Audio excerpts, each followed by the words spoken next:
wanted to say that with events taking place on Zoom, there is inevitably a period of clicking and bell sounds, which is connected to the fact to us, the two hosts actually allowing people in.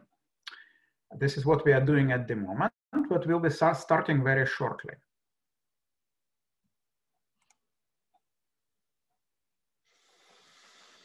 Okay. This is now officially 1 p.m. and I'm going to start my introductory remarks. Thank you all very much for showing up for this lecture, and I see more people are joining us in as we go. My name is Serhiy Kelchik, and I teach history and Slavic studies at the University of Victoria here in Victoria, British Columbia, Canada. We happen to have a distinguished lecture series, which is named after our previous campus, Lansdowne. Now, those of you who are history students or know something about the British Empire, the name would of course ring a bell as the name of former Governor General of Canada, Lord Lansdowne. And this is an endowment which funds talks by prominent scholars and teachers from around the world. It is a big honor for us to be able to host Peter Pomerantsev, who I hope you can see already on your screens. It is 9 p.m. in London, so Peter will be giving his lecture relatively late. And I see that people are joining us from various time zones, so it will be a transnational experience in its best. Now, I have to say that we have taught one of Peter's articles in our department for many years without ever thinking that we would meet Peter. And that was his piece from Politico magazine, Inside Putin's Information War.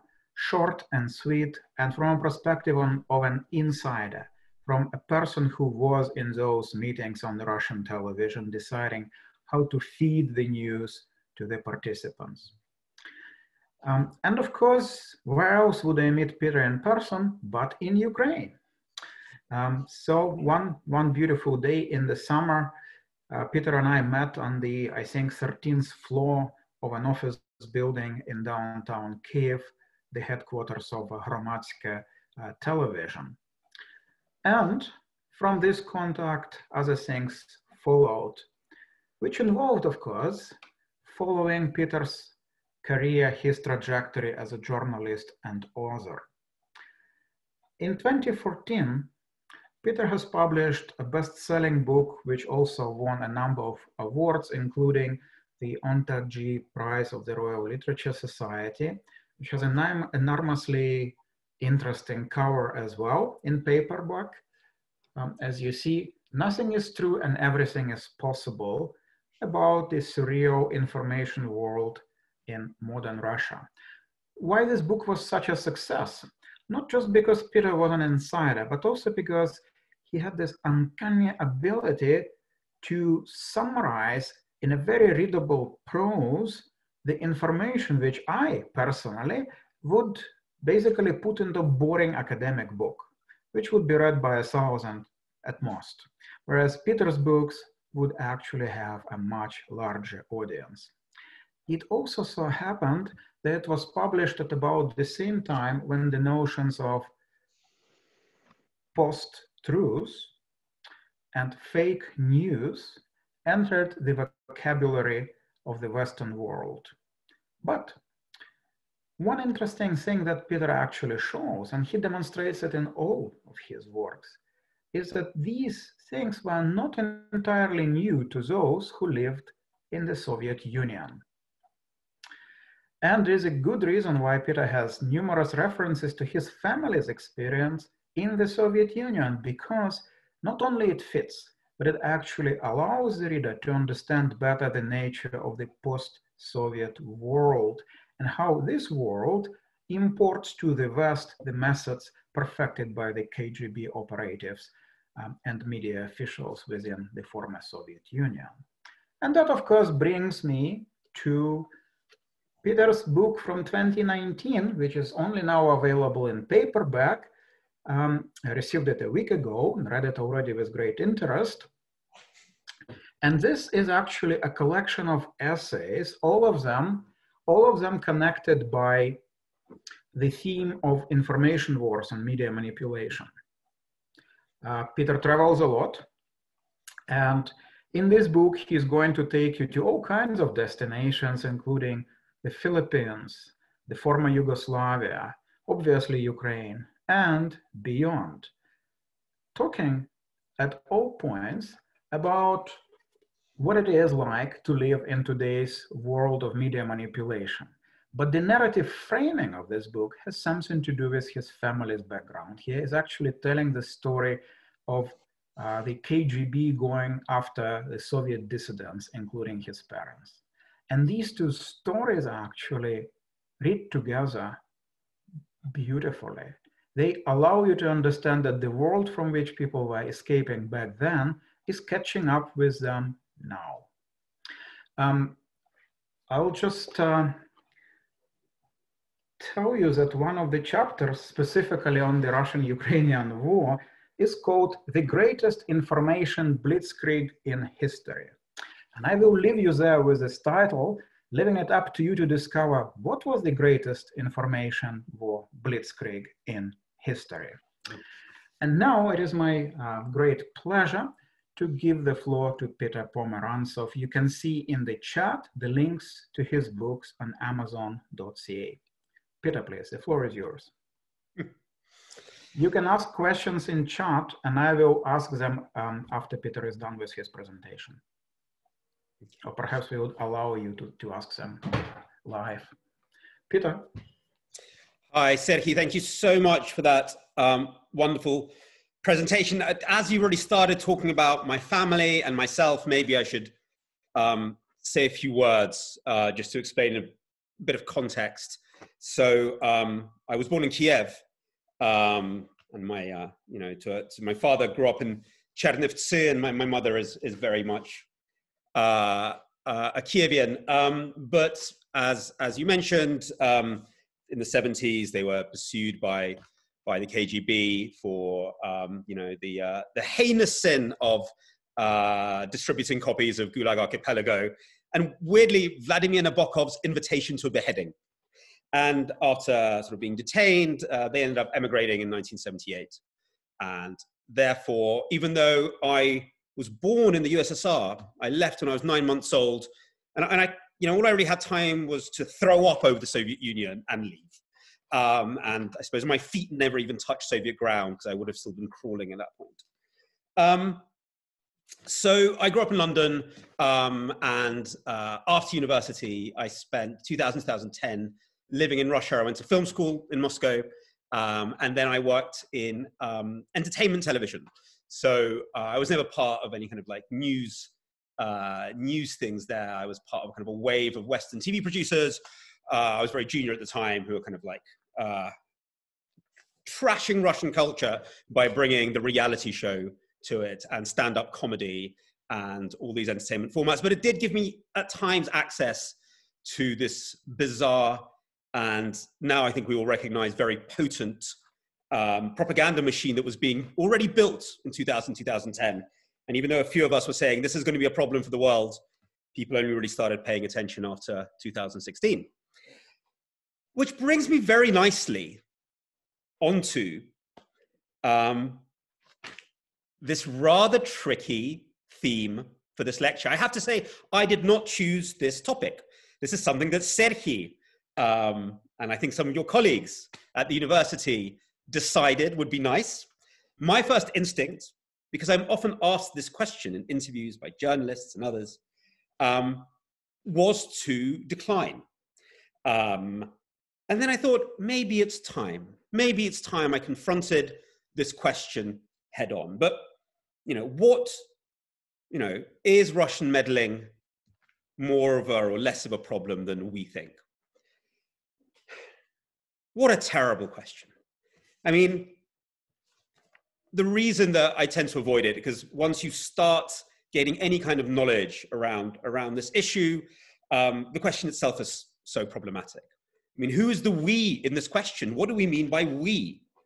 Are we talking about commentary about Russian covert campaigns in the US and how they were commented on by a lot of, you know, a lot of journalists in America who might not know very much about Russia, but were very, very passionate about Donald Trump? Is that who we mean by we? Do we mean the British press, which has always been quite hawkish towards Russia and Russia's various kind of, you know, aggressive information operations in Britain are always on the front page. It's a front page story for us.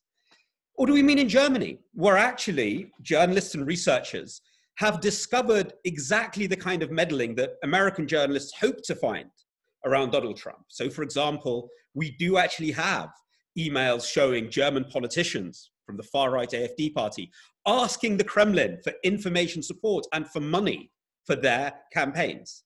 And yet this doesn't really make the front page in Germany, because in many ways, I suppose, you'd have to talk to German journalists, but in many ways, Russia isn't a priori seen as a big enemy. Or do we mean we as in Ukraine, which has, you know, not just been meddled with by Russia, it's been invaded? So that's the first thing that always strikes me about this question. Who is the we in question? Sometimes when I sort of push back against, you know, journalists who ask me this, they say, well, the West, we just mean the West. Is the West overdoing it? But what do we mean by the West? One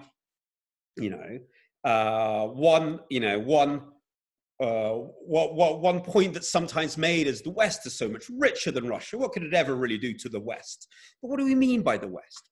If we mean the West really pragmatically, or the way Russia looks at the West, as Article 5 of NATO, which is the article that really seals the kind of the real military and political loyalty of the West, the idea that we will all defend the other in a case of military attack, then Russia's meddling, its information operations, its corruption, and so on and so forth, they go below Article 5, you know, and Russian theoreticians think about this a lot. They think about how much damage can you do without hitting obvious kinetic aggression, which would cause a reflex. So in that sense, they found the weak spot in that thing, which is the West. We don't really have a way to respond to the challenge of meddling. And there's another way. Maybe the West is an idea, you know, a narrative about Western-style democracy being the best model out there and being almost an inevitable direction that countries should go along. Well, Russian propaganda is very, very good. If you look at it in detail, its meta-narrative is very much that that democracy is a sham, that it's unsuccessful, that it hasn't brought prosperity. And you know, they will often talk about events in the Middle East or even in Ukraine as showing that the desire for democracy leads to war and carnage and so on and so forth.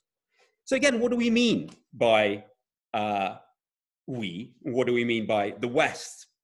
And also, I suppose, what do we mean by meddling? What is this word meddling? Another one I often hear is interference. These aren't really legal terms. They're not really terms from any kind of, you know, any kind of contemporary sort of military doctrine either, not a Western one anyway. Do we mean covert operations by bots and trolls online? Do we mean Russia's open information sources like Russia Today? Do we mean the buying up, overt or covert, of politicians in France and Italy? What do we mean? What is this meddling of which we speak?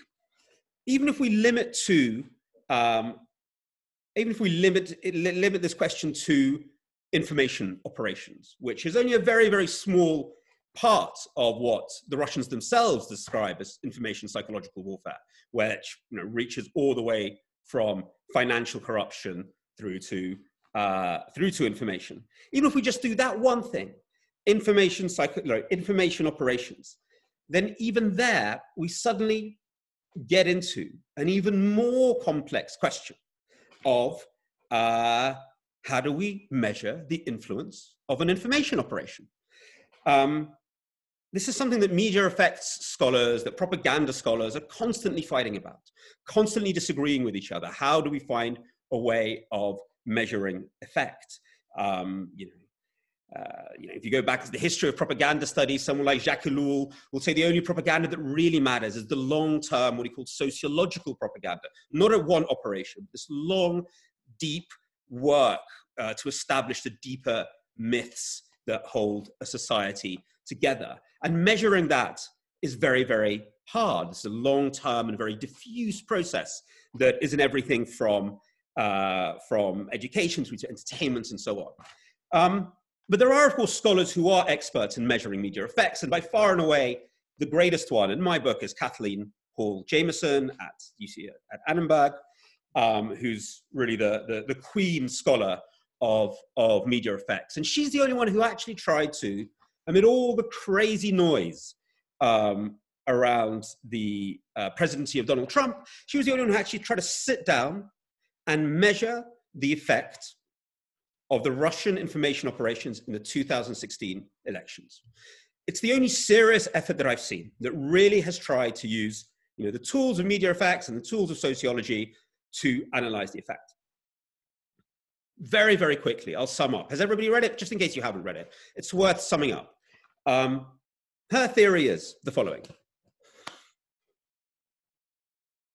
It's really not very clear whether any kind of information campaigns, including domestic information campaigns, change much in an election. Yeah, there's a lot of literature that shows people's minds are made up way beforehand. However, she says, in this election, specific election of 2016, because it was so tight, because both candidates were not liked, because people said they didn't know who they would vote for right till the very end, we can talk about information operations having an impact. And then she makes a very bold statement, which a lot of people, I have to say, in the media effects field probably don't agree with her, but I think she's got a very strong point. She says, in a situation where all things are equal, where both sides, spending loads and loads and loads of money, have sophisticated operations, in that situation, some sort of quantitatively little operation on the side can make a difference. Yeah, it's already a very bold statement because you say you don't analyze the 98% of propaganda that's happening during the election. You analyze like the 1 or 2% that is new and different. And that, in this case, is the Russian operation. She considers two types. Well, she puts the Russian operation into 2 bits, which I think is the correct way of doing it. She talks about the covert bots and trolls and social media operation, which I assume everyone knows a lot about. It's one of the few kind of operations we know a lot about because the US Congress in the end demanded the social media companies give up what they know about it. So this is the operation targeting different audiences in America, usually trying to polarize them with different types of message. Now, her conclusion is it's very hard to measure the effect of that, simply because on social media, people tend to adopt the positions and live in the echo chambers. I know that's a controversial term, but let's use it, that they're already in. So it's unclear whether more, an extra 2% more of Russian content would sway somebody who was already seeing very similar content. In any case, she says that's almost impossible to measure. However, what she thinks is much more important is the hack and leak campaign, the hacking of the Podesta emails, and then the strategic leaking of that by Julian Assange and WikiLeaks, which, if you remember, happened at very, very critical junctures. So her theory is that you can follow how that information was leaked, how it was then taken up in the mainstream American press, and whether after it was leaked, there was an increase in people thinking that Hillary Clinton was corrupt. That's basically her methodology. Now, as you can already see, this completely depends on mainstream American media, on the New York Times, on CBS, on NBC, not on Fox News, which already has it in for Hillary, but on the mainstream ones, which are meant to be fair and balanced and accurate, taking this up.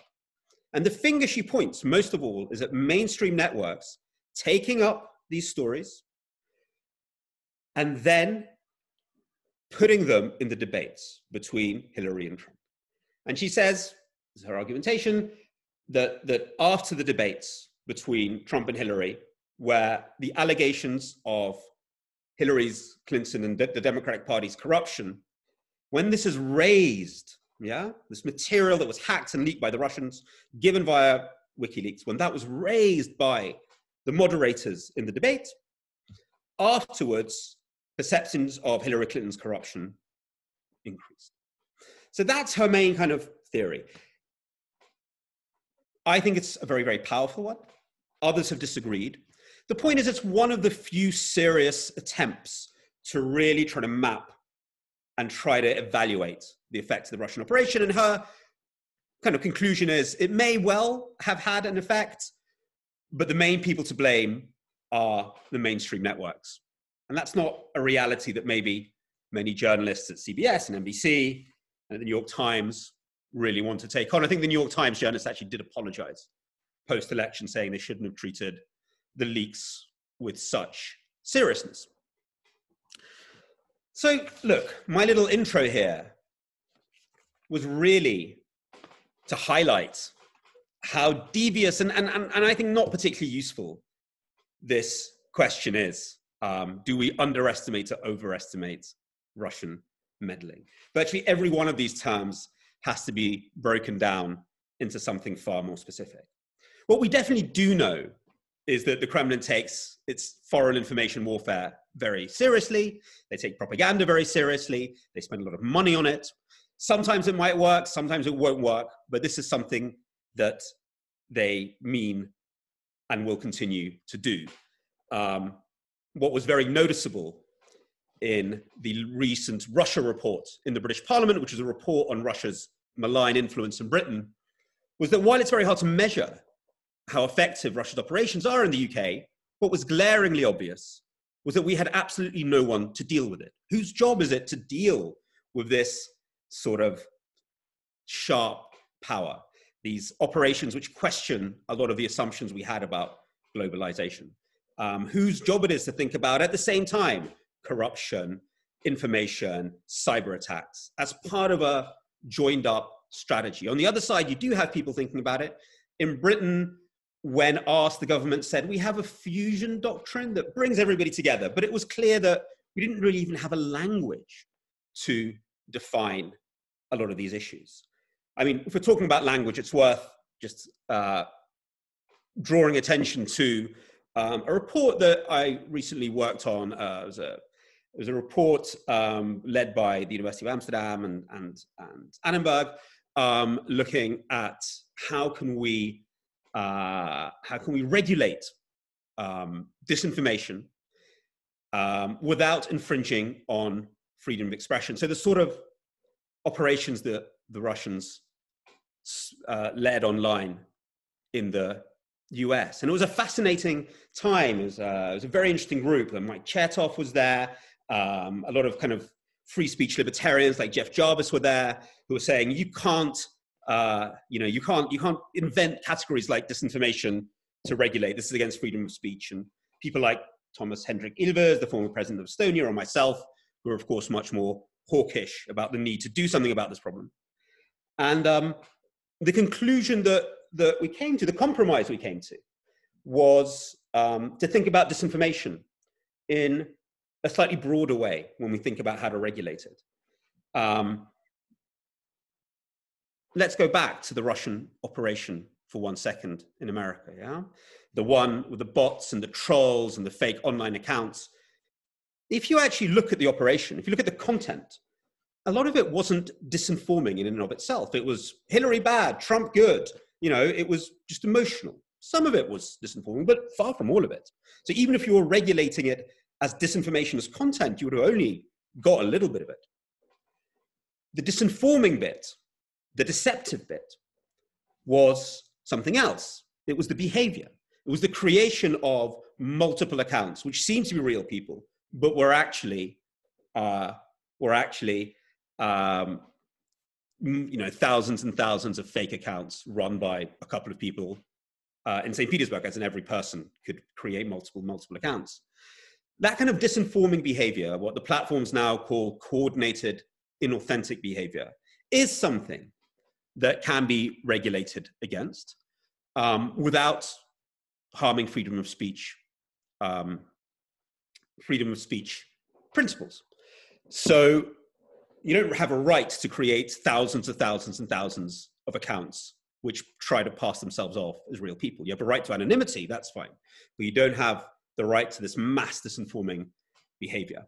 And that's something that can be regulated. I just raise that to show how, even on something which seems quite simple, what to do about regulating disinformation, we're going to have to do a lot of thinking in order to meet the challenge that the Kremlin has posed us. But I also want to turn this question of, how we perceive Russia a little bit, not on its head, but shall we say on its side, and just talk to you a little bit about my own experience with this issue. So, as Sergei mentioned, 2010, I was living in Russia, and then I wrote my first book about it, trying to describe, the social and political psychology that I saw in Russia, but also trying to describe this strange propaganda model that was emerging. And the propaganda was strange and new for the following reasons.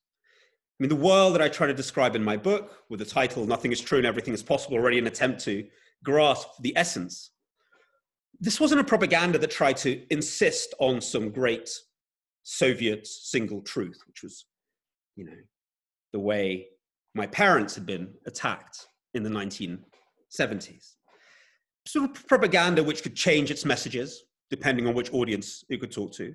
The spin masters who control the Russian political and media system,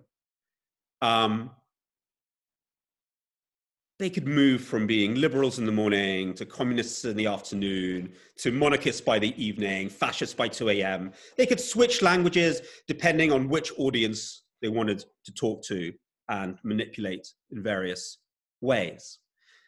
And this wasn't a propaganda that was built on kind of, built on trying to prove something. I mean, Soviet Union had, it was obsessed with the language of kind of like its own scientific objective truth. It was meant to be this Enlightenment theory of the right direction of history. Quite the opposite. The propaganda that I found myself surrounded by had a sort of, vulgar postmodernism about it. In the words of Dmitry Kisilov, the very famous Kremlin, pro-Kremlin, or just Kremlin TV presenter and now head of one of Russia's main news agencies, when his journalists were questioning him about accuracy at a Russian news agency that he was taking over, his answer was, objectivity is a myth imposed upon us. There was a wild relativism that I saw, both from the journalists, but also from the screens in Russia. Kind of everybody has their own truth, which was a gateway to saying, well, lies, truth, they're all the same. There's no difference between a conspiracy theory and a scientific study. And conspiracy theories had really kind of replaced ideology as a way of forming and controlling the nation, with sort of communism gone as a guiding philosophy and ideology. Conspiracy theories explained the world and were constantly being used by the regime to kind of,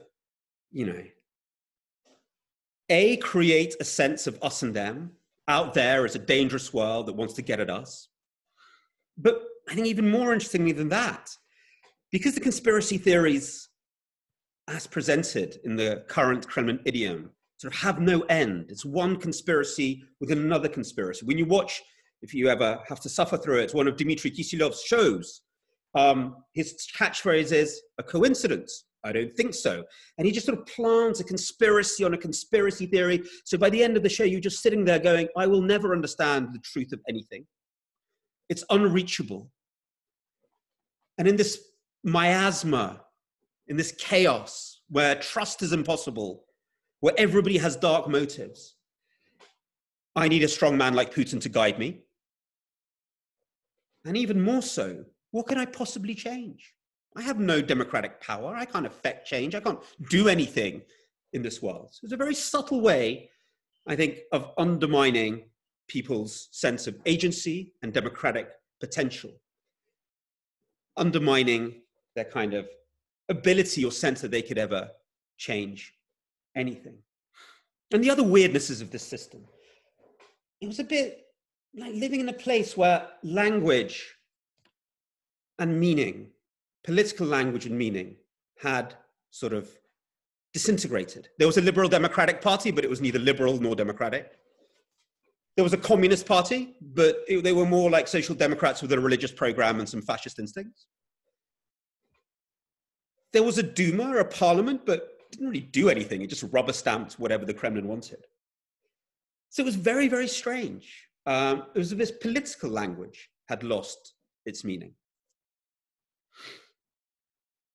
And of course, maybe the most important thing, instead of some sort of glorious future being painted, that Moscow represented some beacon on a hill, the message was the whole world is corrupt. Everywhere is corrupt. We're corrupt. The West is corrupt too. There's propaganda on our stations. Of course there is. The BBC, that's run, as one senior Russian official told me, from a cellar underneath Downing Street. There's an editorial room in a cellar underneath Downing Street, which controls BBC output. And even as Moscow wasn't particularly celebrated as some sort of beacon, it was much more about making the whole world looking as corrupt as Russia. And at the same time, neither was there any clear vision of the future. You know, the way all Soviet propaganda was about this glorious utopia that we're getting to, that had disappeared. And instead, there was this all-encompassing nostalgia, sort of, summed up in this phrase that was repeated over and over: bringing Russia off its knees. There was actually a lot of anthropomorphic language in Russian politics. Yeltsin's weak heart had been replaced with Putin's strong hand. But in 2010, I left Russia and came back to England, writing at the end of my first book, well, we have problems in the West, of course, but at least, we have politicians who have a clear ideology that you can argue with. And our public discourse doesn't sort of get rid of facts. People believe in facts, and you can have a healthy, robust debate about them. And yes, our parties are strange, but there are left-wing parties and right-wing parties, and they have clear ideologies. And there's an idea of the future, some sort of globalization from the front page of The Economist. And conspiracy theories, they're just for weird people in the corner. They're not in the center of our public debate. And perhaps one of the most interesting things that I'd seen in Russia was the idea of the people, or the Putin majority, the many, that was constantly being evoked. Yeah, you are with or against the Putin majority, which was impossible to define. You're with and against the people. I said, well, we don't traffic in language like that, where some sort of idea of the people is used as a weapon to hit anybody who dares to stand up to the government. Those were the feelings that I came home with. And then lo and behold, 2016 happens. And we begin to see so many of the pathologies of public discourse that I had seen in Russia spreading themselves throughout the countries once thought of as the West, but also far beyond. With conspiracy theories being mainstream, the replacement of an idea of the future with these strange, miasmic nostalgias. Political parties, which would say they were conservative, but they weren't really conservative. Just the same loss of meaning that political language had seemed to have. I remember sort of phoning my Russian friends, many of whom had left Russia as well, and saying, is anybody else getting a sense of deja vu? And they were like, yes, it's come here now as well. Now, I don't mean the systems are the same. Systems are very different, or the values of those systems. I'm just talking about the zeitgeist, the flavor, the cultural paradigms of the propaganda. So, in my second book, I try to work out, well, why is this? What has happened? Is this because of Putin's information war? It can't have gone that deep. Or is something else going on? And so in my latest book, this is not propaganda, even though it's not focused on Russia at all, Russia does exist there as a motif. And I suppose the question I wanted to ask was, why did the future seem to arrive in Russia first? Why did these things start to sprout in Russia first? And I ended up going back to the time even before when I was there, to the 1990s, and interviewing the various spin doctors and propagandists who had worked then to see there was something in their experience that could tell us about today. Now, one of the ones I interviewed was a guy called Gleb Pavlovsky, who's many of you, I'm sure, will know. Kind of interesting character. There's a phenomenal book out recently where Ivan Krastev, the great political scientist, interviews him for a whole book. Pavlovsky's interesting because he started out as a dissident in the 1970s, but then for various very complicated reasons, none of them that we should go into right now, became a big supporter of first Yeltsin, then Putin, and worked on Yeltsin's 1996 election campaign and then Putin's 1999 election campaign. Krastev's book beautifully teases out the contradictions of Pavlovsky's personality. I'm interested in something much more simple. I was interested in, tell me about the propaganda. And was there something that you guys had worked out then that is relevant everywhere else now?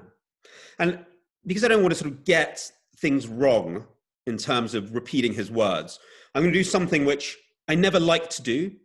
I'm going to read a passage from the last book where I interview him, just to get a sense of how he talks and how he thinks. The interview was actually done while I was making a BBC program, which is why there's references to the BBC and to my, to various little details like that. So is that okay? I'm going to read for a little bit. I know that's a little bit boring, but I do think it's better that I get it right than do something else. So these are his words. Yeah, I'm not going to do a silly Russian accent or a Borat accent or something. So you'll have to just go with my English accent. So these are his words. The communist ideocracy was sluggish, but it was an ideological entity nonetheless, he told me, advising me to ask more precise questions. Even up to the end, people could at least argue over the positives and negatives of communism. Now, he's talking about the early 1990s. Now a vacuum arose, requiring a new language. We were an absolutely blank canvas. We had, in a sense, to reinvent the principles of the political system as best as possible. This is my text now. The 1990s landscape was scattered with a plethora of micro-movements, making up their own terminology as they went along. National Bolsheviks and neo-pagans, liberal Democrats, who were actually conspiratorial nationalists, communists who were more orthodox monarchists with a dash of social democrat. When he polled the country, Pavlovsky found Russians believed in a mishmash of contradictions that didn't fit into any old conception of left and right. Most people believed in a strong state, as long as it didn't involve itself in their personal lives. Soviet demographic categories like workers, collective farms, intelligentsia were useless in elections. Pavlovsky experimented with a different approach to assembling a winning electorate. Instead of focusing on ideological arguments, he took quite different, often conflicting social groups and began to put them together like a Russian doll. It didn't matter what their opinions were. He just needed to gather enough of them. You collect them for a short period, literally for a moment, so they all vote together for one person. To do this, you need to build a fairy tale that will be common to all of them.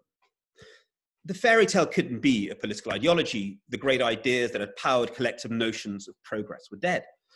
The disparate groups needed to be unified around a central emotion, a feeling powerful to unite all of them, yet vague enough to mean anything to anyone.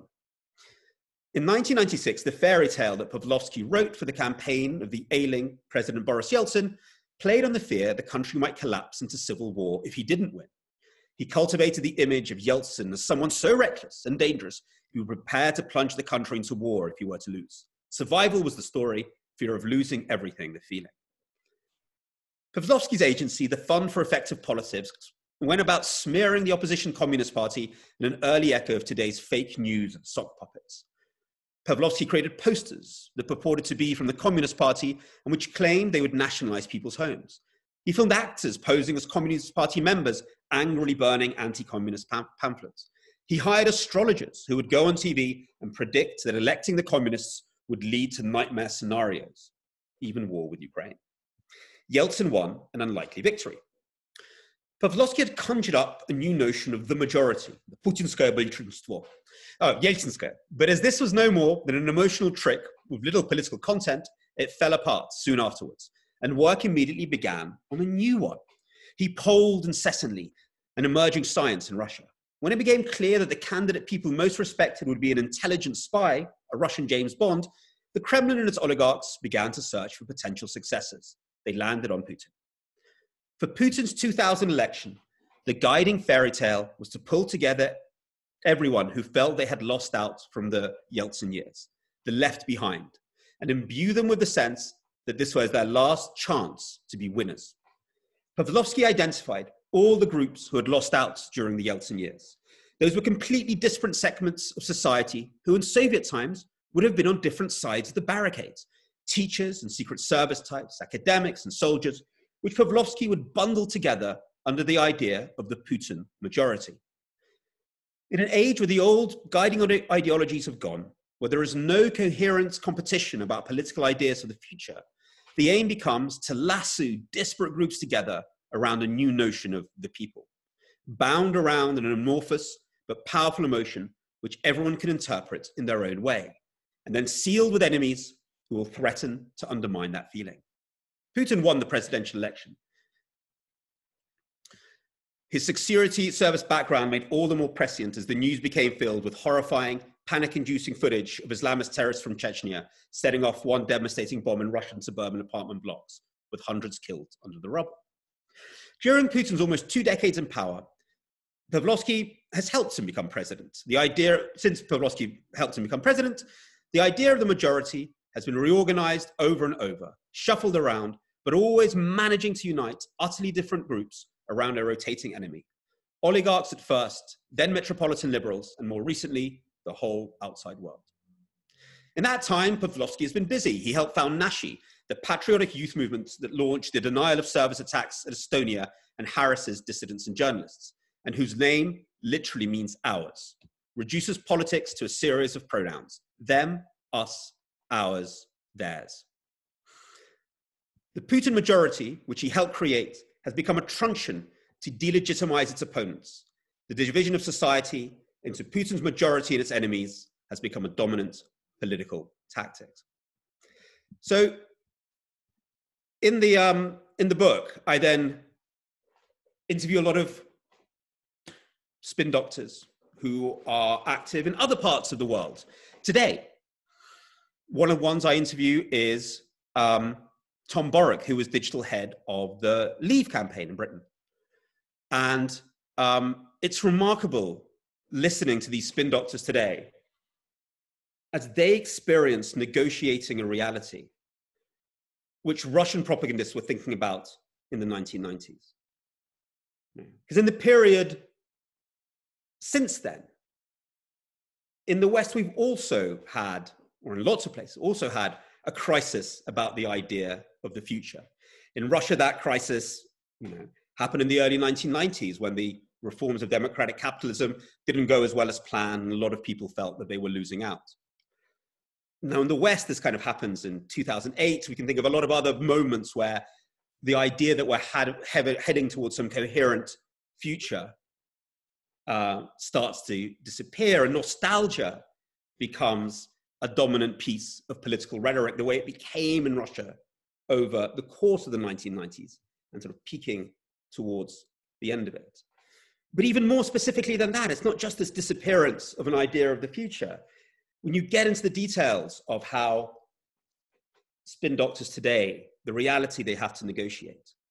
So coming back to the Brexit campaign, for example, definitions of left and right didn't really work. All the old kind of social categories through which spin doctors, propagandists, whatever you want to call them, used to have a model of society. So different classes, for example, they don't really work anymore. All this kind of construction of demographics has started to sort of crumble due to many reasons. And so, spin doctors have tried to, think about sort of psychological categories, which sometimes work and don't work in terms of their campaigns. But even more, they just try to work out, especially online, the very different interest groups that exist online, what drives people, and then try to connect their campaign with their various desires, which are often very disparate. So, Tom Borrock, who ran the Leave campaign, told me how, one of the most successful ads he used in the Leave campaign had nothing to do with immigration or Britain's relationship with Europe around economics. So it's actually around animal rights. Animal rights is something people really, really care about. And his job was to create ads and campaigns that said that the EU was horrible to animals. For example, by he'd claim that they were, for example, funding farms where that were used for, where bulls were then used for bullfighting. So, this has nothing to do with any kind of big ideological picture. Your job is to find the different interests of different social groups and then connect them with your aim around, just as Pavlovsky had to, with some vague feeling. So in the case of Brexit, take back control, for example. And you have to bundle them together around some sort of notion of an improvised idea of the people. Sort of populism, not as ideology, but populism as propaganda strategy is something that I heard repeated over and over to me from different actors in this space. And I think there's a very interesting connection here also to the role of conspiracies. I mean, the way conspiracy theories can divide societies into us and them, can create sort of a bubble, an identity bubble, which is something that a lot of scholars like Peter Pomerantsev have looked at. Conspiracy sort of replaces ideology as a way to make sense of this new amorphous people. And what's so interesting about Donald Trump was his use of conspiracies. We see them across Europe. I think Ivan Krastev, the Bulgarian political scientist, once told me that in Poland, the Peace Party, the thing that actually united, the main thing that united their different electorate was a conspiracy theory around the Smolensk air crash. In any case, conspiracy theories become so important as a way of sealing in these very, very disparate interests. And I think this question of, is actually key, this question of what's sometimes referred to as post-truth, this strange space where politicians don't just lie, but they celebrate their lying. And what's so interesting about whether it's a Putin or a Trump or a Britain, you know, a very different type of prime minister, but also one who's been continually caught out lying, or Duterte, who I look at in the Philippines, or Bolsonaro, they don't just lie as in being sort of deceptive and creepy. They sort of celebrate showing a big middle finger up to the whole language of factuality and reality. And that seems to appeal. That seems to appeal.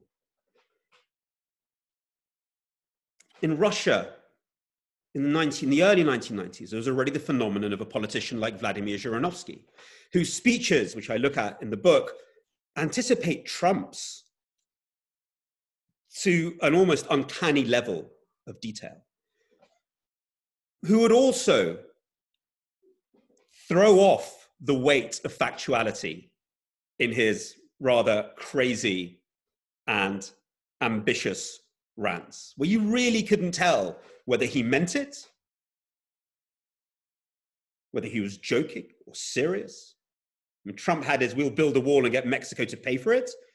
Jaronovsky said, I'm going to buy everybody in Russia TV, and the Germans are going to pay for it because they owe us money from the Second World War. There's a wonderful film about Jaronovsky in the early 1990s by the great director Pavel Pawlikowski, giving these speeches, and you could see the people who are listening to him, a little bit about like what I hear from Trump supporters as well, not taking him seriously, not taking him literally, but they're enjoying this kind of revolt against reality. And I do wonder whether there is a very deep connection to a cultural crisis, and a crisis in the world of ideas that manifested itself in Russia earlier than in other places. So as all kind of Enlightenment ideologies, communism or democratic capitalism, some sort of clear idea of a rational future, ideologies which value the language of evidence and of facts, because you're trying to prove that you're achieving this either democratic future or communist future. Still working within some sort of Enlightenment paradigm. As these kind of ideas collapse in Russia, really from 1993, which is just when Jaronovsky emerges. Not for everyone, but for many people. For a lot of people, facts begin to lose their attraction. There's no clear future anymore to get to. All the facts are telling you is that you're getting poorer and unhappier. And again, especially after 2008, but there's many other sort of slow burning reasons, the future that we could articulate in the West has also receded for many people, creating the space for a whole generation of politicians who can revel in throwing off the weight of facts. There's a little quote that I thought that I'd had here from Pavlovsky, because again, I don't want to get the quote wrong, but maybe I don't have it in front of me right now. But, and listen, look, the guy's a spin doctor, so you can't, you know, you've got to take everything he says with a pinch of salt, obviously. The Cold War split global civilization into two alternative forms, both of which promised people a better future. He told me when I interviewed him from the BBC studio. The Soviet Union undoubtedly lost, but then there appeared a strange Western utopia with no alternative. This utopia was ruled over by economic technocrats who could do no wrong. Then that collapsed. In this flux of identity and ideology, political campaigners in the West have ended up adopting strategies strikingly similar to Pavlovsky's, though enhanced by social media and big data. I think, this is his words, Russia was the first to go this way, and the West is now catching up in this regard. he's saying this wryly. He's teasing me, obviously, as a representative of the, of the MSM of liberal democracy. But there might be something in that. And so the future, or rather this sort of futureless present, may have arrived earlier in Russia. And what does that mean? That simply means that their spin doctors, their propagandists, ended up learning how to operate in this new environment earlier than we did. How to work in this new world of, firstly, very audience-driven propaganda, this domination of conspiracies, this post-truth cavalier attitude to the facts. And they have a little bit of a head start on us. And essentially, the tools that I saw being used inside of Russia have now been exported in its foreign information campaigns. Now, we can think a lot about what we do about this, what the limits are of this sort of approach. When does reality return? When do facts start mattering again? What is that discourse that we need to foster to make us immune from this kind of sort of mentality, really? But that's a longer and more complicated question. But in terms of coming back to our original question, do we overstate Russian meddling? I think Russia was one of the first places to feel this zeitgeist.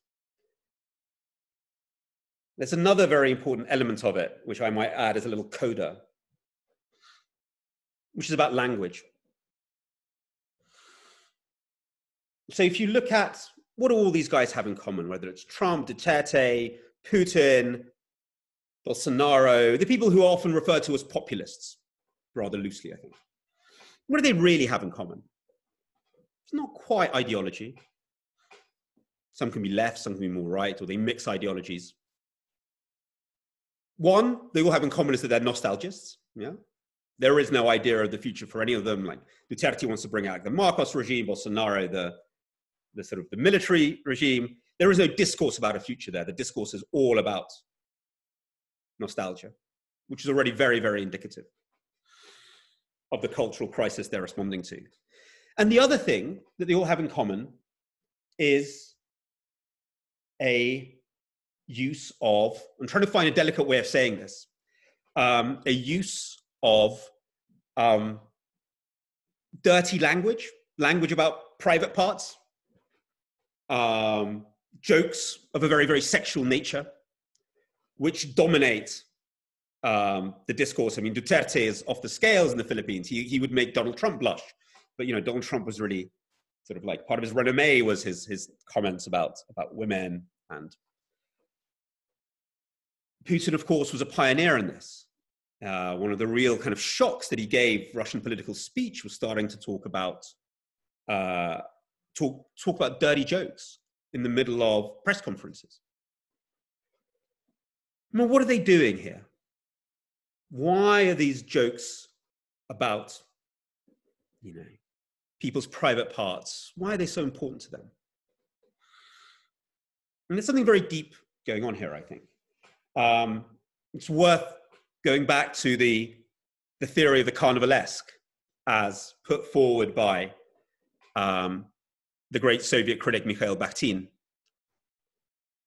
Bakhtin's idea was that this sort of language, the language of dirty jokes, was part of the carnival. Yeah, it was part of the carnivalesque that we have inherited from medieval times, also from Roman Saturnalia.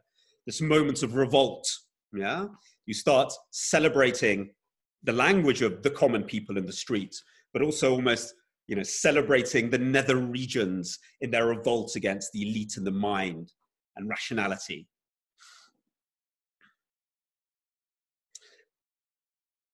Bakhtin thought this was a positive thing. He thought society needed these dirty jokes, needed this moment of carnivalesque to question whether the elites are getting things right. But what we have at the moment is a whole generation of politicians who revel in the anarchy of the carnivalesque.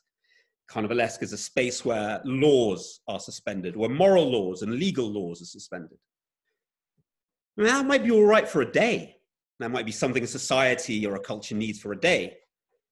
But here we have politicians who are actually elites, taking the energies of the carnivalesque and planning to be in power for a lot more than a day. And it's clear that they're rebelling against, you know, the laws and the norms that have been established over the last 60 years, based on human rights and a certain idea of the future. And they're rebelling against this. And this rebellion sort of brings a certain troll-like joy to the people who seem to follow it. This is sort of the geopolitical role almost that Russia advertises itself as playing, as this rebel against the international order. But the carnivalesque is very, very dangerous, yeah? As a place where moral laws are suspended, where linguistic laws are suspended, where legal norms are suspended. It's a place where murder becomes possible, where invasions become possible, where any kind of law breaking becomes possible. The Kremlin seems to have latched onto this very early. Even in its tone, even in Putin's sarcastic, troll-like tone, he seems to have almost anticipated so much of the discourse that we see in the darker regions of the internet that celebrates a certain kind of humor as well. So Russia grasped this carnivalesque moment. It seems to have intuited, based on its own experience, that this might be spreading. And in that sense, I think its effect can't be underestimated. To have a great power, and it still is a great power, it might not be a superpower, still have a great power beaming out across the world.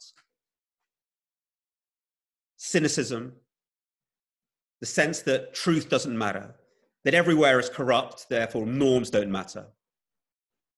That influence is incredibly, very hard to pin down in terms of measuring its effect, but it's huge.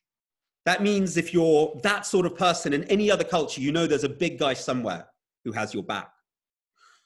And a lot changes when that signaling from a great power begins or ends. I think we'll see a big change when we see a very different tone, just the language, just the celebration of norms and laws that will now probably come from the new American administration. It's very hard to get that influence, very hard to nail that. Something much closer to what Jacques Ellul talks about as sociological propaganda. But I think Russia's role in that sense is very big and very dangerous. And though I can't put a number to that influence, I think it's a very, very, very serious challenge. Okay, I warned Sergei that even I, who cannot stop talking, as my family know, will struggle to do longer than sort of 45 minutes non-stop chatter. So I will maybe take a little pause there. I need a glass of water as well. I might get one in a minute. And maybe Sergei, you'd like to interrogate some of my ramblings. Peter, it is wonderful to see you spontaneously thinking through very complex things. It's a great experience. Thank you. It wasn't spontaneous. It was all written out, but okay. I'm glad it felt spontaneous. No, you could almost see the way you are looking for the turn of a phrase and a better way of interpreting something. And it's enormously interesting and productive and creative. Okay, thank you. I would like to remind everybody that you have been listening to a talk by Peter Pomerantsev, a prominent British journalist and writer, affiliated with the London School of Economics and now with Johns Hopkins University in the United States as well. This is part of the Lansdowne Lecture Series here at the University of Victoria in Victoria, British Columbia, Canada. Sponsored in this case by the Department of Germanic and Slavic Studies and the Faculty of Humanities. Peter has accused me of imposing on him a topic of his first lecture, but it was really my chair, Charlotte, Charlotte Chailly, who is in fact present at this lecture, who, while in Switzerland, had a chance to listen to Peter speak and then said that we absolutely must get Peter to talk to our students and colleagues in the community. And we today actually have a very interesting mix in attendance. We have people from Europe, we have community, Ukrainian community, retired diplomats, graduate students, all kinds of people, lots of colleagues, which is a perfect fit for a lecture like that, which can be enjoyed at different levels as a scholar or simply a person who, an educated audience who would like to understand what is going on in the world, in the United States, in Russia, and in Canada as well. Canada, of course, is not immune to the attempts to meddle into our affairs. And to remind you once again, Peter has recently published a book with a wonderful title, This Is Not Propaganda, which is a title I will be using a lot in my lectures as well. His talk is also based in part on his previous bestseller, Nothing is True and Everything is Possible. Both of them deal extensively with the issues of media manipulation and power influencing, and in particular with the Russian efforts to construct the reality which would fit the new political regime in Russia starting in the late 1990s and going into the 2000s. Now, it is my great pleasure now to start giving the floor to the audience. There are quite a few interesting questions already there. I wonder if some people perhaps would like to ask their own questions. The first I have here is Dr. Walter Salmanev with a comment by his brother. So the two brothers commenting from the opposite parts of Canada. Let me see if Walter is actually, Walter, are you okay asking your own question? Volodya? Yes, hello, are you there? Yes, please go ahead. Yeah. Yes, so it's a real pleasure to hear Peter. I've followed him for many years, back to Brian Whitmore, I think, the Power Vertical podcast, I believe. So he used to be on that Power Vertical, as I can recall. Anyways, the question I have is, I'm interested in that. I didn't see or hear any political bombshells being dropped on Joe Biden recently, you know, and unlike Hillary's 2016 campaign. So the question is that because the Kremlin didn't have any dirt on Joe, or was it on purpose, or what's your thought about that, Peter? Well, the Kremlin hacked, I mean, no, they did, they tried, well, again, you know, it's always very hard to do analysis of attribution in this space. It often takes a long time. But the whole attempt to smear Hunter Biden, I mean, we think that Russia hacked Burisma, this company. So they could well have been then feeding bits of that hack through to you know, whoever was trying to then give it to Giuliani and the US media. Also, Andrei Derkach, who's technically Ukrainian, but is an MP, but was an MP, I think, but has been listed as a Russian agent by the US security services, was providing this dirt on Biden. So they are, maybe they're trying to be, you know, they always try to do it through as many hands as possible. You know, if it's directly the Kremlin, it's very easy to push back on. So they try to do it through people and through people and through people. You know, the WikiLeaks thing, we now can ascertain it's Russia, but at the time, remember, they had this kind of front Guccifer 5, this ridiculous, you know, pseudo hacker that gave the information to Assange. And the reason that a lot of media took up the Assange the WikiLeaks hack was because they trusted Assange from previous work, from his original cables. So they always try to do it through as many people as possible. These operations are often more effective when attribution is more muddy. So I think with the Hunter Biden, that there is there's lots of indication that there's a Russian trail there. What was different this time was that most media and the tech companies decided to slow down the way that story was spread and didn't start talking about it during the debates or something. So I think media have become a little bit more responsible. People were very aware of it this time. I mean, 4 years ago, nobody was really thinking about this. On social media, the Russians are constantly trying stuff, but the tech companies are so much more aware. We have now a very strong community of open source analysts who are constantly looking for stuff. I know huge amounts of teams that were working on trying to follow the disinformation trail online. So I think people are just much more aware of what's going on. So I think they tried, but maybe we've become slightly more mature in responding to it in the US. So I guess that's really what changed. Excellent. Thank you, Peter. The next question is by Anna Sarkan, who is a fellow at the Center for Global Studies here at the University of Victoria and runs her own platform online on the Russian-Canadian relations. I'm going to unmute Anna, please. Thank you, Sergey.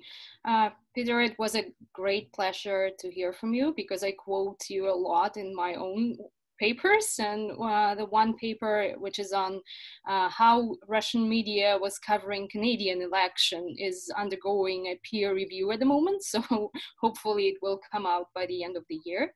But my question today is more on a broader definition of interference rather than propaganda. So Microsoft has just reported that a Russian hacking group targeted COVID-19 researchers and different pharmaceutical companies in various countries, including Canada. And it's not the first attempt that we know of course. And thus, I would ask you to elaborate if we should consider such cyber attacks dangerous, and what do you think, what logic stands behind these attacks, and does such behavior in general advance Russian interests? Thank you. Thank you. Those are a lot of questions. Let me try, but there's a very big philosophical one you're asking here. Or a philosophical, a kind of policy one about how do we define this kind of activity. So NATO has created, after, one event that I didn't mention in my talk now, but which I explore in my book, which is a very well-known one, which is the attack on Estonia, which was a fascinating case study because essentially Russia shut down Estonia for a few days. And that was a mixture of helping incite riots through fake news in, pro-Russian mobs were like rioting in Estonia, in Tallinn. But then a kind of a DDoS attack that crippled and shut down the media system, the parliament, and I think the banking system. So you had fake news, you had maybe some actual incitement to riot, like on the ground, and then you had, it's hard to prove, and then you had these kind of cyber attacks as well. And after that, NATO did create a cyber center of excellence.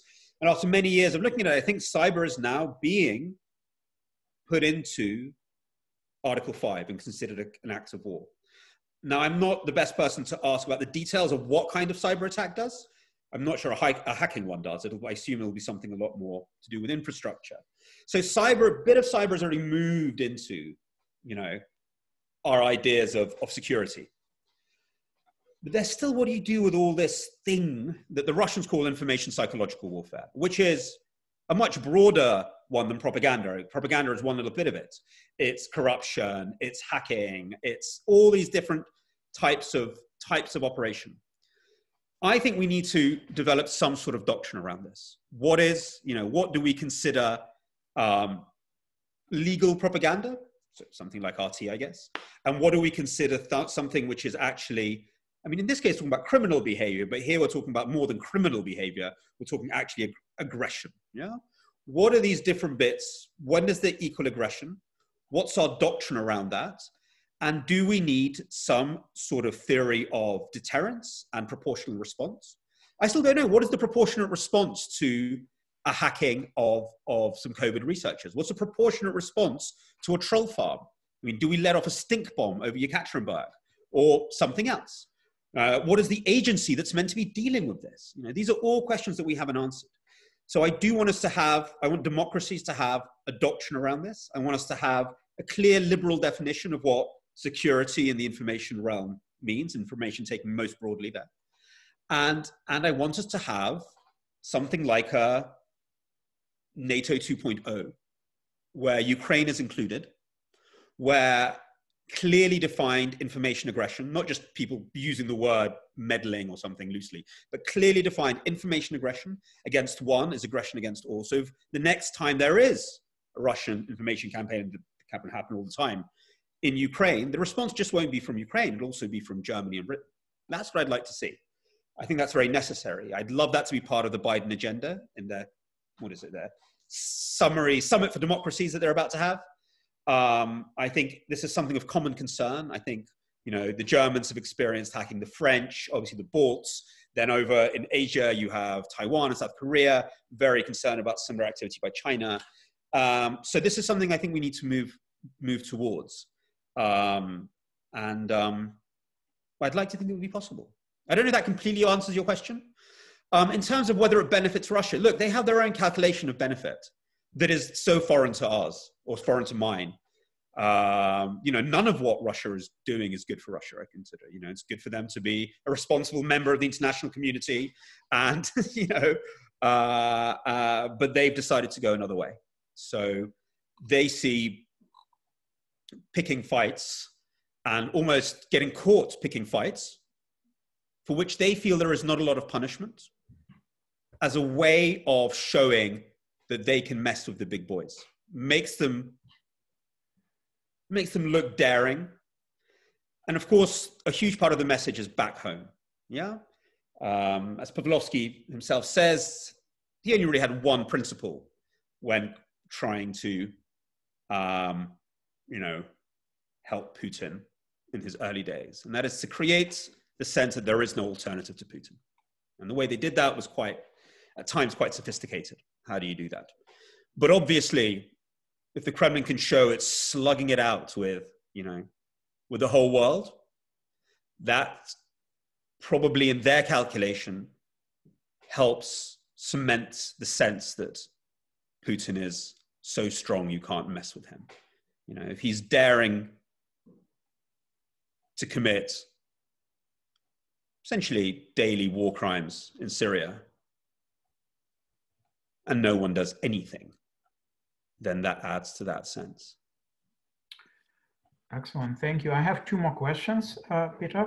The next one is from Mathieu Droulet-Duguay, who is a graduate student in the Department of History here at the University of Victoria. I'm going to ask him to unmute. Hi, Dr. Pomerantsev.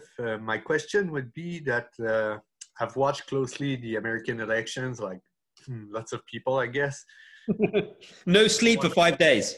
Yeah. And then I've watched, at the same time, I was watching RT, and I was trying also to watch as much as I could from the Chinese TV. And I could see that they were really quick to jump on the fact that like all this chaos was happening to say, well, that's the demonstration or the evidence that democracy is not the pinnacle of national governance. And it was reinforcing that idea. And like I would like to know what you think about that. Yeah, look. You know, Kremlin propaganda is very, very targeted. They're very good at sort of segmenting audiences and doing things for different audiences. Even in one society in Germany, they'll do one message for the far left, one for the far right, one for the business elites.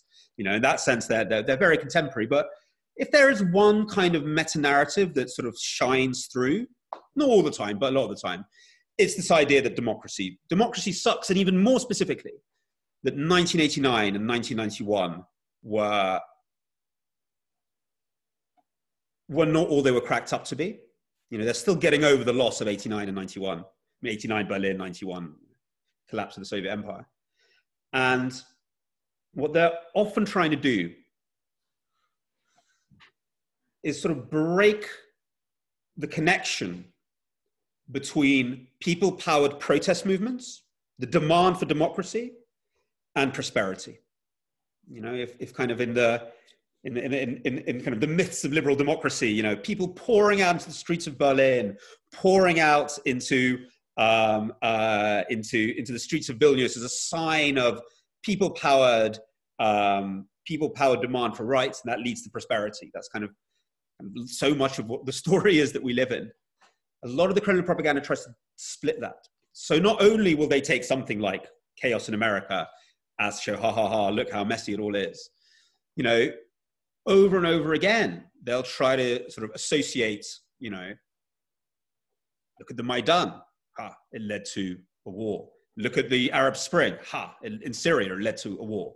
They're trying to really not just attack kind of specific moments, but break down that whole meta-narrative and that whole kind of underlying mythology of democracy. And, you know, that's very insidious and very, very dangerous. But yes, with both of them, I mean, I'm less of an expert on the Chinese one, definitely the Russian one. It's all about, look, you know, they don't even try to claim that their own elections are anything but a farce, or that their own system is anything but corrupt. But the idea is to show, well, there is no alternative anywhere else. So again, a little bit, you know, coming back to this endless theme of there is no alternative to Putin, there is no alternative to our system. And they find, you know, talking about RT, you know, they know their audiences. They know this appeals to some parts of I guess, you're talking about RT America, some parts of the American audience. That's very, you know, that's a huge concern. As we see the numbers tick up of people not believing in democratic institutions, not trusting their institutions, increasing polarization, then obviously that is just a field day for the Kremlin. Excellent. Thank you, Peter. Now, the last question I have here is from Yana Zavoloka, who is a resident of Victoria, and we hope a future graduate student in one of our programs here at the University of Victoria. I'm going to ask Yana to unmute. Actually, I need to go to the second page here in order to find her.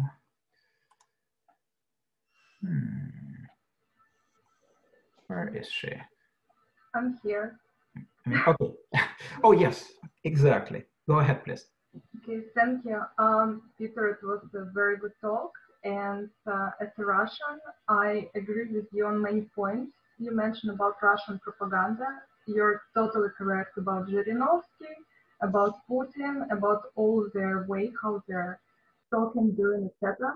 But my question is about recent Navalny poisoning. So I would like to know, what do you think about this, and what do you think of how Kremlin handled this situation? Oh, you know, because it's such a closed system, journalism in Russia is really about kind of like, you know, court gossip, and often becomes very conspiratorial because people have so little messaging. All I can tell you is what journalists with much better contacts than me, who know Navalny very well and just know the situation very well, what they speculate. But this is speculation. The speculation is that there's a bunch of stuff happening that made them very nervous. Khabarovsk, yeah, these huge protests in Khabarovsk about their governor getting fired, the governor they quite liked, by Moscow. This is something completely new. Protests in Moscow, they're already used to, you know. They've constrained, you know, because you've got to understand the essence of the propaganda system. It's built around polarization. You know, you create the Putin majority, and then you have to have an enemy that they attack. So just as, you know, polarization is the great problem that we have in Western democracies, you know, even in authoritarian regimes, you know, this very engineered polarization is used. So when Moscow liberals go out onto the streets, that's very easy for the Kremlin. They go, oh, ha, ha, look, it's the libs, you know, or the liberasts, as they like to say, fusing pederast and liberal. It's a word the Kremlin propaganda uses. So they go, oh, look, this is the liberals, not the real people. When you have people in Khabarovsk coming out spontaneously, that is a problem. At the same time, you have protests in Belarus, which make them jumpy. They don't like this protest stuff. They're trying to all that time undermine the idea that protest and democracy are good things. So that made them jumpy. This is, again, I'm repeating, speculation by Russian journalists. That made them jumpy. And what Navalny has been doing recently is trying, I think, to overcome the great problem of Russian liberal opposition media, which is that it allowed itself, at first allowed itself, and now has been shut into a bubble. It ended up talking to itself. It didn't, while the Kremlin was doing audience analysis and thinking about how to press the buttons of different types of the population, liberals were just talking to each other, which again is a tragedy that we're seeing in lots of countries. In Russia, then it's brought to kind of like, you know, it's given a very Russian kind of intensity. Navalny started, he's like, oh my God, we've let ourselves be trapped in this bubble. His people began doing campaigns in different cities. They began thinking about how you talk to people outside the liberal bubble. That they don't like. Yeah, that you're not allowed to do. So he'd crossed some sort of border. Plus there was all the stuff making them nervous. And again, I repeat, this is speculation by journalists. This is not like my wisdom. This is just what I'm hearing. And, you know, then somebody, you know, lots of people have wanted to have a go at him for a long time. There's no way that you could do that without the Kremlin approving. Doesn't have to order it, but it can wave it through. I mean, no Russian journalist that I spoke to thought that you can do this without permission. Like Nemtsov's killing. There's no way you do this without permission. It might just be like a very quiet thing. Go for it. You know, you guys know what to do. Take decisions that you think are right. It might be something as small as that. But there's lots of people who wanted to do it for a long time. Not least, you know, Prigozhin talks about it quite openly, the guy who runs the troll farms. So they had a go at him. They had a whack at him. Whether they wanted to kill him or scare him, that I never know. That I can never understand. This use of poison. Is it actually better for them that he lived? If he was dead, is that a martyr? If he's living and in Germany, can't get back in, is that actually better for them? You know, he's gone to the West. You know, again, it's easier for them to manage that in some ways. I don't know. But look, these are, you know, do they think, what was your question? Do they think they handled it well? I suppose in their logic, this as well. These are, on the one hand, sophisticated propagandists. On the other hand, they really believe that force is, you know, is the number one thing. I mean, for all their propaganda, you know, inside Russia, if they didn't put people in jail, they wouldn't really have that effect. So, you know, they certainly believe in physical force as well. The propaganda of the deed, as some people call it, you know, a real message. Anybody having any bright ideas out there, you know, don't mess with us. So I guess for them, this is fine. I mean, they've lost Merkel. They lost Merkel a long time ago, but they've lost even more German elites. Whether they miscalculated that, I don't know. Right. Thank you, Peter. I now see that two colleagues are asking very interesting questions. If you're up to it, to handle them quickly. One is my colleague Marta Dechok from the University of Western Ontario here in Canada, who is a professor of history and political science there. Marta, could you please unmute yourself? Mute. Hi, thank you so much for your talk. I hope you can hear me. I use your work in my teaching. What I particularly enjoyed, the way you problematize media effects, because I think we sometimes overestimate how media effects work and simplify it, and also the way you problematize who is we. We've seen a change in the United States, who is now the incumbent. So do you see that the Russian messaging attempts at trying to influence politics will change as a result of the change that we've seen in the United States. Thank you. So, look, there's several things that they're focusing on at the moment. If we're talking about the US, we're kind of in the middle of the research. I mean, I haven't been doing much of it myself, but colleagues of mine have been doing a lot, looking at the American elections. Look, the COVID story continues. That's something that's going to keep on running, seeding doubts about vaccines, seeding doubts about the reliability of cures. That's something to really watch out for. That doesn't matter which, that obviously bridges any kind of politician. Also, look, when we talk about what Russia's up to, at times there's this general, there's this meta-narrative about seeding doubt in democracy, which can continue through whichever tools they have necessary. There might be specific support for candidates if they think that's necessary. Also, look, a lot of what they do is embed themselves, within certain communities by understanding them, by understanding their priorities. Just like Pavlovsky did, understanding what they care about already, building up trust, either overtly or covertly, and then seeding narratives that they find useful. This is a much more classic kind of propaganda, than seeding narratives about Syria or about Ukraine or about, one that they did in America. I remember, I think MIT looked at it also, or someone else did. Was about trust in the international sort of agency that looks at doping. Remember, a huge scandal was when Russia was caught using doping at the Olympics. And so, they built up relationships, with the far right in America, maybe with the far left, with different communities, and then started doing stories about this, about the International Doping Agency. So look, it can take on, which is a much more kind of like traditional use of thinking about why you would have propaganda. So this kind of like foreign propaganda. So there's many vectors that they'll be looking at, and there's many ways in. There's many priorities. There's also seems to be several different groups. There's RT, which has one mission, then there's a GRU has another mission.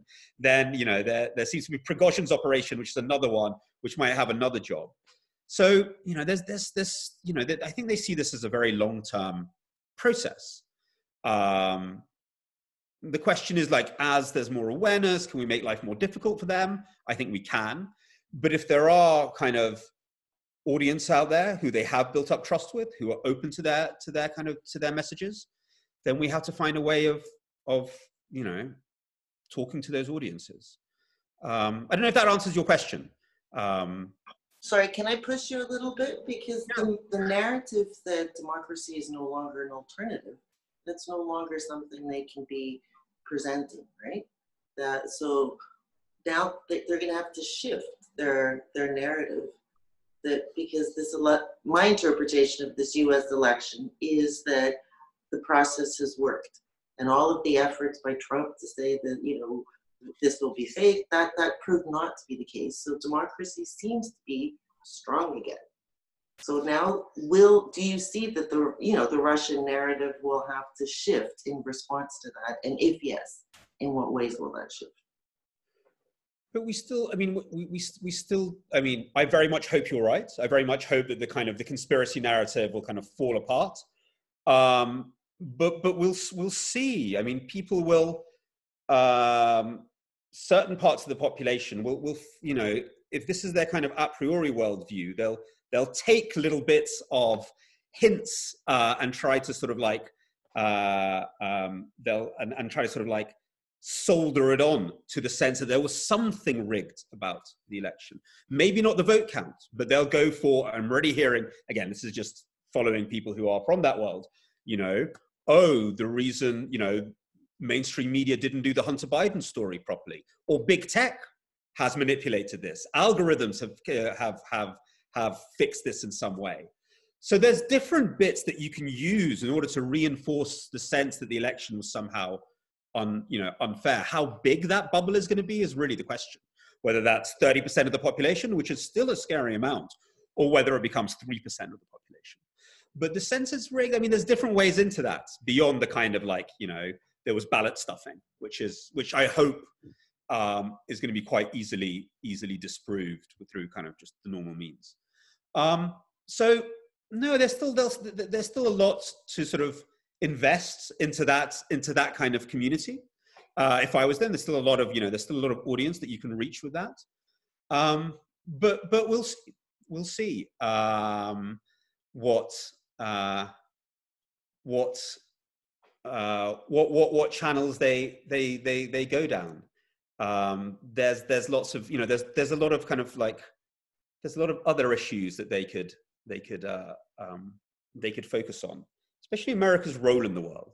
As America tries to re-engage as a democratic leader, I wonder how much desire that is among Americans for starters. They might try to use that, and then seed doubt within kind of potential allies, to sort of strengthen the voices in Europe and in other countries that don't want to have anything to do with America, and those voices are already quite prominent, and sometimes they already support them. So there's a lot of, maybe they'll shift onto that. They're going to have to change something, in the sense that before it was, now that the president isn't going to be so naturally supportive of them or so supportive of their worldview, then they'll have to probably look at other pressure points. Excellent. Thank you, Peter. And the absolute last question of the day is going to come from my colleague in the Department of Germanic and Slavic Studies, Megan Swift, who has just published a wonderful book about the illustrations in children's literature in the Soviet Union. So she knows everything about post-truth or pre-truth even. Megan, please. Hi, Peter. Thank you very much for an interesting talk. And my question to you as a person who is working in the field of journalism for all these years, wanted to ask you what effect you think that the post-truth era has had on investigative journalism and the role of the journalist. So, I mean, investigative journalism is in so many ways the essence of journalism, and especially in a lot of countries, it's a work which comes with huge risk, and it's absolutely these are my heroes. Whenever I meet investigative journalists, especially someone like Ukraine, I'm just amazed at their courage and their commitment. The problem is, what happens in a world where corruption is normalized? Yeah, where the reaction is, yeah, they're corrupt. What's the big deal? Who cares? Everyone does it. Which has kind of been the response from a lot of these leaders and a lot of these politicians. It was interesting when the Panama leaks happened. This big, leak about offshore problems. The use of offshore to sort of like smuggle money away. One of the big leaks was about Putin, who kind of just shrugged, just laughed it off. It was a big problem for democratic leaders. I mean, David Cameron had a bit of a problem with it. The government of Iceland, I think, resigned. But for these really bad guys, because they're not even trying to claim that they're not corrupt. If anything, they're like, yeah, look how much money I stole. I'm the big man. It's so, it's how do we sort of get over that hump, which is the challenge. I think what's happened, especially when we talk about corruption, is that it often doesn't lead to action. I mean, the corruption investigation after which nothing happens, or very little happens, and nothing is done if we're talking about sort of money laundering through offshore zones. No real legislation is taken to stop this corruption. That's deeply disheartening.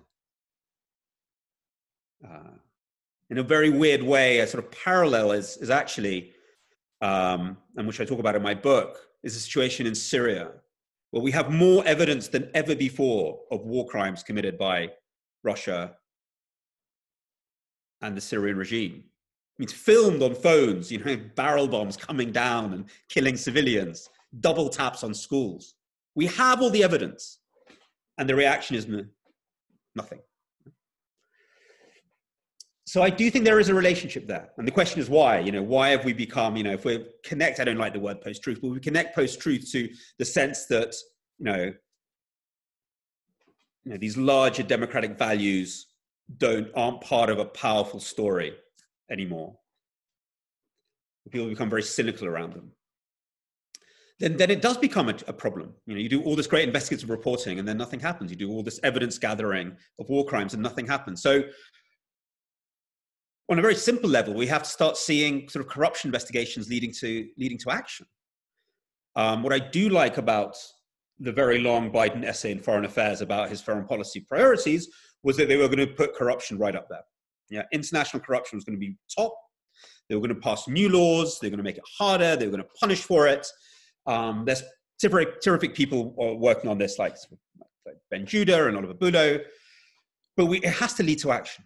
It has to lead to action, or else in a weird way, that kind of sardonic laugh of the Putinoids just gets louder and louder. Yeah, you did all the research, and so that if you're talking about that, I kind of assume you're talking about that kind of investigative reporting into corruption. I actually think corruption can be one of the things that actually reinvigorates a democratic narrative. If we could agree on common rules around it, around money laundering, around the use of offshore zones, or about transparency, then I wonder whether that's actually something that could bring democracies together. But that's going to take some very kind of painful new regulation to do that. I don't know. Did I answer your question? Yes, thank you. And in the interest of time, I don't want to go on and on and on. So I'm turning it back over to Serhi. But you can email me anytime, and also I'm sure you can touch on them, but I certainly know a lot of the people who are very, very keen for this to become a big kind of international security issue, not just a corruption issue, but actually a international security issue. And I'm sure they'd love to get the Canadian perspective on that as well. It's been going for like 4 years now, but now there is this really serious push to make this into not just a kind of a moral thing, a security issue. Corruption is a security issue. And I think that's very important. Right. Thank you so much. And this brings me to my final point of bringing to your attention in the chat a registration link for Peter's next talk on Tuesday, the 17th at the exact same time, with, as always, a provocative title, Who is Afraid of Polarization? And this time, Peter cannot say that I imposed the title on him. And it's, Peter said it's going to be a bit more scholarly and possibly, and possibly even with some graphs, which I said he would scare away all the public. But kidding, really, I invite you to attend that. And this has been the Lansdowne Public Lecture, sponsored by the University of Victoria, the Faculty of Humanities, the Department of Germanic and Slavic Studies, and presented by a prominent British journalist and author, international journalist and author, Peter Pomerantsev. And let us all give him an applause. All right, thank you very much. Thank you for putting up with me. Excellent questions. I actually wish that I'd spoke less and left more room for questions. And if there's bits of my talk that you found interesting, there's a lot more. There's a lot more in the books, much fuller versions, but also in the various papers that I've written about Russian foreign propaganda and stuff. Excellent. Thank you all very much for your attendance today, and I will be happy to see you again on Tuesday. To Peter, it's almost 11 actually in London. Peter, thank you so much for a great presentation. You are full of energy at any time of the day and night, I see. Just good. I'm absolutely exhausted, but it's time for it's almost time for my bedtime. Excellent. Thank you so much. Have a good night. Bye.